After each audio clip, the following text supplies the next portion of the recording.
Hi! Do you have a slipped disc? Okay. Did your disc pop out? Did it need pushed back in? Was it cracked back in? Manipulated back in? If you said yes to any of the above, why don't you... Now that I've calmed down a little bit, let's myth bust, shall we? So, discs don't slip, they don't fall out, they don't pop out, and they cannot be manipulated back in, cracked back in, pushed back in.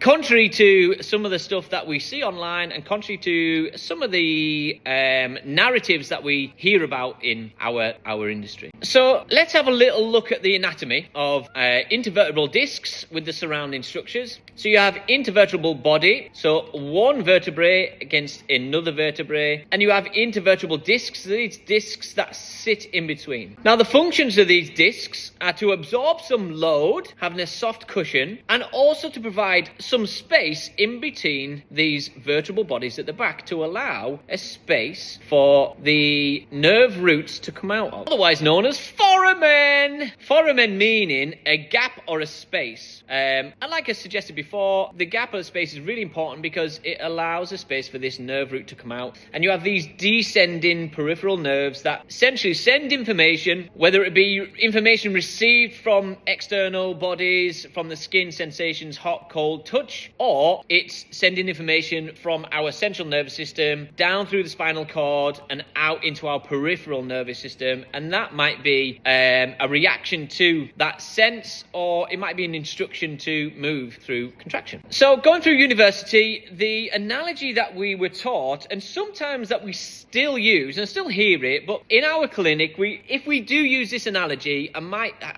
let me say, we always caveat it with, this is a really old analogy, it's not so simple to suggest that these are like jam donuts. Although we have said it before, and I still say it sometimes, because it kind of does get the point across slightly, but if you don't caveat it, then it's slightly misleading to say these are jam donuts, because it creates this suggestion that the jam in the donut just bulges out and falls out everywhere, and it's not the case at all. These structures, your intervertebral disc is a fibrosis for fibrosed cartilage on the outside called the annulus, and it's almost more like a car tire. It's tough exterior. It isn't this soft spongy thing that just falls out and bulges. Otherwise, we're in the shit. So imagine these like car tires in that, like I said, they are rough and tough on the outside, and we have a gel-like substance that does sit inside, and the gel-like substance allows us to absorb load that goes through these joints through compression forces and sometimes shearing forces.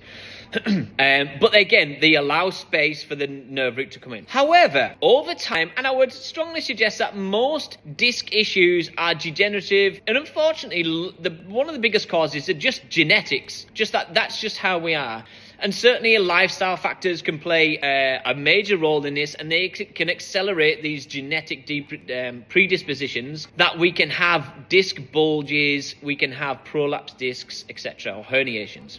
Lifestyle factors being smoking, we know this to encourage disc degeneration, overweight, we know this also. And I think if you were to look at the statistics around mechanisms of injury, it is less about technique of lifting, and it's more about your general lifestyle, your general condition, your training history, the demands you're placing on your body in terms of your nervous system, your environment, your sleep quality, your nutrient intake. All this stuff play a really important part, and it's not just you did a deadlift and that's how it is. Okay, again, what's really important is this can degenerate. You can start to wear the outside of the tire out. That just makes it slightly softer, slightly weaker than it might be. Most of our movement through load goes into flexion. So this is the front of the body, this is the back. So it might look a little bit like this. So this here that you can see, this bulge, again, slightly misleading because it's suggesting that this can happen really easy, and it's not the case. But it will only take a small bulge to touch the nerve, and then that's how you get symptoms. If the bulge doesn't necessarily touch the nerve, you may never ever feel that you're walking around with a disc bulge, and that's a reality. We know this through research that lots of people, again, stick a decade on your life, and you might as well be sticking 10% on the chances are of you having a disc bulge, whether it's symptomatic symptomatic or asymptomatic.